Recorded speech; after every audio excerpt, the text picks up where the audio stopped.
আসসালামু আলাইকুম, সবাই কেমন আছেন? আশা করছি সবাই ভালো আছেন। নতুন একটা রেসিপি ভ্লগ নিয়ে চলে আসলাম। আজকে আমি একটা দেশি মুরগির স্পেশাল একটা ভুনা করব। আর এই স্পেশাল চিকেন ভুনাটা কিন্তু আমার হাজব্যান্ড খেতে খুব পছন্দ করে। তো চলুন আপনাদের সাথেও ভিডিওটা শেয়ার করি। আশা করছি আপনাদের ভালোই লাগবে। প্রথমে চুলা একটা কড়াই বসিয়ে দিয়েছি আর তাতে দিয়ে দিলাম অল্প একটু তেল। এখানে আমি 1.5 টেবিল চামচের মতো তেল দিয়েছি আর তাতে দিয়ে দিলাম পেঁয়াজ কুচি। আমি এখানে পেঁয়াজ কুচি দিয়েছি মেজারমেন্ট কাপের 1.5 কাপ পরিমাণ। আর দিয়ে দিলাম 4-5টা এলাচ মুখ ফাটিয়ে আর 2-3টা তেজপাতা।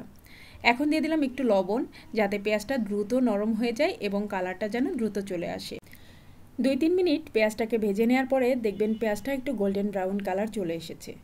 আর এরপরে আমি এর মধ্যে দিয়ে দিব বাটা মশলা। এখানে আদা বাটা দিয়ে দিলাম 1 টেবিল চামচ, রসুন বাটা দিয়ে দিলাম 2 টেবিল চামচ। আজকে 2.5 কেজি পরিমাণ দেশি মুরগি রান্না করব, সেই অনুসারে সব কিছু মশলা দিয়ে দিচ্ছি। আর এই যে চুলার তাপমাত্রা একটু বেশি দিলে এই যে এই ভাইরাল কড়াইটা একটু লালচে কালার চলে আসে, কোনো সমস্যা নেই। এটা আবার রান্না করার পরে একটু ঘষা দিলেই উঠে যাবে। এটা কিন্তু এরকম কালো দাগ হয়ে গেলে ভয় পাওয়ার কিছু নেই। যারা যারা এই কড়াই ইউজ করেন তারা জানেন এই কড়াই দাগ থাকে না। তো যাই হোক, এখন মশলাটা খুব ভালো মতো কষিয়ে নিচ্ছি, যেন মশলার কাঁচা ঘ্রাণ একদম না থাকে। এরপরে মশলাটা ভালো করে কষিয়ে নেওয়া হয়ে গেলে এর মধ্যে দিয়ে দেবো গুঁড়া মশলাগুলো। তবে যতক্ষণ পর্যন্ত আমার কাছে স্মেলটা সুন্দর না আসে ততক্ষণ পর্যন্ত আমি গুঁড়া মশলা এখানে অ্যাড করি না।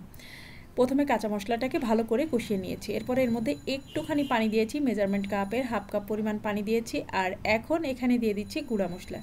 গুঁড়া মশলা হলুদের গুঁড়া দিয়ে দিব 1 চা চামচ, মরিচের গুঁড়া দিয়ে দিব 1 চা চামচ।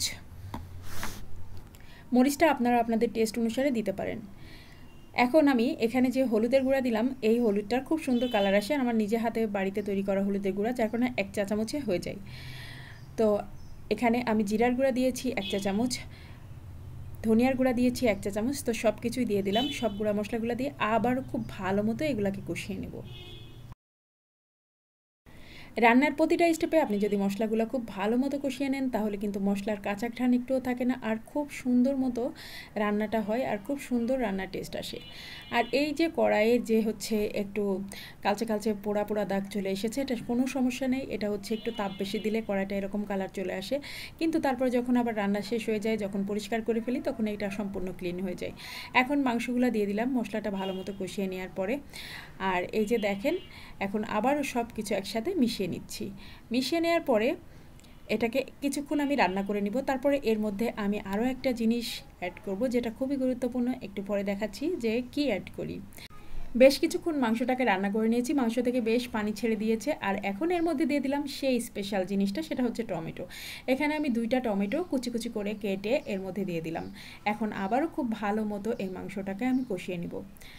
এখন অনেকেই বলতে পারেন টমেটো তো আপু সারা বছর পাওয়া যায় না। এটা আসলে এখন আর এই কথাটা আর মানে বলা উচিত না, কারণ এখন টমেটো সারা বছরই পাওয়া যায়। আর তাছাড়া এখন টমেটো অনেকেই ফ্রোজেন করে রেখে দেয় ফ্রিজে, আমি নিজেও রেখে দিই সারা বছর বিভিন্ন রকম কাজে ব্যবহার করার জন্য। আর এই যে চিকেনটা দেখেন 10 থেকে 15 মিনিট পরে কত সুন্দর একটা কালার চলে এসেছে, আর এই কালারটা এসেছে কিন্তু এই টমেটোর জন্যই। তাই টমেটো কিন্তু স্কিপ করা যাবে না। আর খুব সুন্দর একটা টেস্ট এসেছে চিকেনে। এই চিকেনটা খেতে এত মজা হয়, এত মজা হয় যে আমি আপনাদেরকে কি বলবো, বলে বোঝাতে পারবো না। লাস্টে দিয়ে দিলাম পেঁয়াজের বেরেস্তা। এখানে 4 টেবিল চামচের মতো পেঁয়াজের বেরেস্তা আমি ছড়িয়ে দিয়েছি। এতে করে টেস্টটা আরও বেশি ভালো আসে। পেঁয়াজের বেরেস্তা ভেজে আমি হচ্ছে ডিপে সংরক্ষণ করি। তো পেঁয়াজের বেরেস্তা কীভাবে ভাজতে হয়, কীভাবে সংরক্ষণ করতে হয়, তার ভিডিও কিন্তু ডিটেল আমার কুকিং চ্যানেলে দেওয়া আছে, গৃহসুখনে দেওয়া আছে, আপনারা চাইলেই দেখে নিতে পারবেন। আর মাংসটা রান্না করা হয়ে গিয়েছে, এটাকে আমি আর রান্না করব না। এখন হচ্ছে মাংসটাকে আমি আপনাদেরকে সার্ভ করে দেখাচ্ছি। তো আমি খুব তাড়াহুড়া করে রান্নাটা কমপ্লিট করলাম। এই যে দেখেন মাংসটা কতটা সুন্দর ইয়াম্মি হয়েছে। এই মাংসটা এরকম মাখো মাখো টাইপের ভুনা, ভীষণ টেস্টি এই মাংসটা। আমার হাজব্যান্ড খুব পছন্দ করে দেশি মুরগির এইরকম একটা রেসিপি খেতে। তো আমার হাজব্যান্ডের জন্য স্পেশালি আমি এই মাংসটা রান্না করেছি। আমার হাজব্যান্ড খেয়ে খুবই খুশি হয়েছে, আর এটা খেতে আসলেই খুব ভালো হয়েছিল। তো যাই হোক, আপনারা কিন্তু এভাবে দেশি মুরগির মাংস একবার রান্না করে খেয়ে দেখবেন, খুব ভালো লাগে। চাইলে এভাবে আপনারা পাকিস্তানি মুরগি, তারপরে হচ্ছে লেয়ার মুরগি, যে কোনো মুরগি এভাবে রান্না করে খেতে পারেন, ভীষণ মজা লাগে। আর অবশ্যই টমেটোটা দিতে হবে, টমেটো কিন্তু স্কিপ করা যাবে না। টমেটোর জন্যই কিন্তু এই মাংসটার টেস্টটা এত বেশি সুন্দর হয়। আর পেঁয়াজের বেরেস্তা, পেঁয়াজের বেরেস্তাটা কিন্তু শেষে অবশ্যই দিতে হবে। তো শেষে একদম যখন আমি বাটিতে তুলে নিলাম, তখন আবারও উপর থেকে কয়েকটা পেঁয়াজের বেরেস্তা ছড়িয়ে দিব। দেখতে সুন্দর লাগে তাই আর কি। আর দেখেন কতটা ইয়াম্মি হয়েছে, কতটা সুন্দর হয়েছে দেখতে।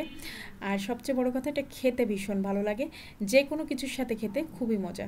যেমন আপনি রুটি, পরোটা, খিচুড়ি, সাদা ভাত, যে কোনো কিছুর সাথে খেতে পারবেন। ভীষণ ভীষণ টেস্টি। আমার বাচ্চারা কিন্তু এই চিকেনটা খুব পছন্দ করে, আর সবচেয়ে বেশি পছন্দ করে আমার হাজব্যান্ড। তো যাই হোক, আজকের মতো ভিডিওটা শেষ করছি। সবাই ভালো থাকবেন, সুস্থ থাকবেন, নিরাপদে থাকবেন। আমার পরিবারের জন্য সবাই বেশি বেশি করে দোয়া করবেন। আমরাও আপনাদের জন্য দোয়া করি। আজকের মতো আল্লাহ হাফিজ।